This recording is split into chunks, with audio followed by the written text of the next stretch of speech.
Time பார்த்தீங்கன்னா மணி 2, night 2 மணி, மதியானம் 2 மணியில். செம்ம பசி, தூக்கம் வரல. சரி வீட்டில் இந்த ஓட்ஸ் இருந்துச்சு, பிராண்டெல்லாம் காமிக்காத.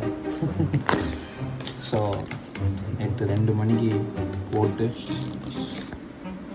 இதாக இருந்துச்சு, வேறு எதுவும் இல்லை. யூஸ்வலாக மேகி எதாவது இருக்கும், ஸோ அதை தேடி பார்த்தேன், எதுவுமே இல்லை. ஓட்ஸ் இருந்துச்சு, 3 பேருக்கும் செம்ம பசி, அதை போட்டு சாப்பிட போனோம். Good morning.